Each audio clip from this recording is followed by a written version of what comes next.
What if I told you that after your spouse passes away, the government could raise your taxes even though your income goes down? That's right, you could lose the person you love the most and then owe more money in taxes because of it.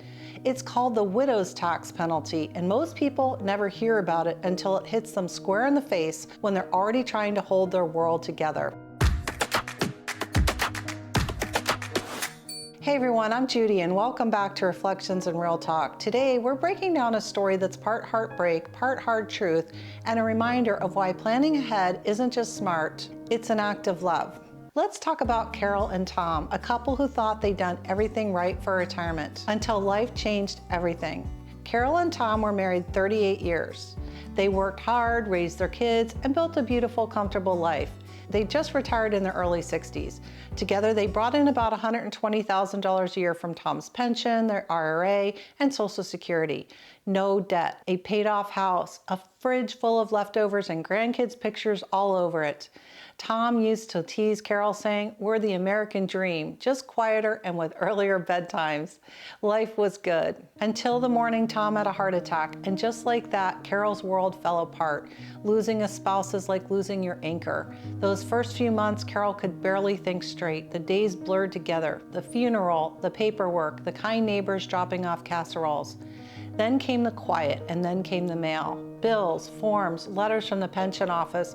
Carol tried to stay strong. She told herself, "Tom and I planned for this, I'll be okay."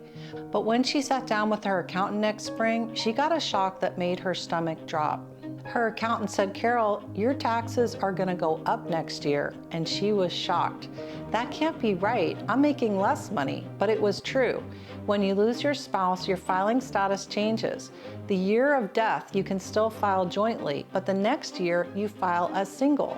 That means a smaller standard deduction, higher tax rates, and even more of your Social Security can be taxed. Carol and Tom's joint income of $120,000 have been taxed using the married filing jointly rate. Now with Carol being alone, bringing in about $100,000, her effective tax rate would jump due to her new single filing status next year. That's the widow's tax penalty, higher taxes on less income. And because her income would appear higher on paper, her Medicare premiums could also go up if she exceeds the IRMAA threshold. Carol sat there stunned. "Tom and I planned for everything, but not for this." Now here's the thing, this kind of situation can be prevented before it happens. That's why I want to mention something I personally believe in, Boldin Financial Planning Software. It's a simple, easy to use tool that lets you test what-if scenarios, like what happens if one spouse passes first and how your taxes change when your filing status does. You can plug in your real numbers and see the impact right on screen before life throws you a curveball. If you want to stress test your retirement plan and protect your peace of mind, check out Boldin Financial Planning Software. I'll link to it in the description below. Now back to Carol's story and what she learned from it. Carol realized this wasn't just her problem. It's a problem thousands of widows and widowers face every single year. Many find out too late. It's not that they did anything wrong, it's that they didn't know the system changes after loss. Your expenses might stay mostly the same, such as property taxes, groceries, home insurance, but the rules around your income don't. That's why planning together while you still can is so important. Let's talk about how you can do that. The widow's tax penalty can't always be avoided, but it can be softened with some smart planning. Here are some steps you can take. Number one, talk now, not later. Sit down as a couple and map out what would happen if one of you passes first. Where would the income come from? How would taxes change? Consider Roth conversions. When you're still filing jointly, you can move money from traditional IRA to a Roth IRA. You'll pay some taxes now at a lower rate and can reduce the tax burden for the survivor later. Watch your timing. If you're going to sell property or cash in a large investment, doing it while you still can file jointly can save you thousands.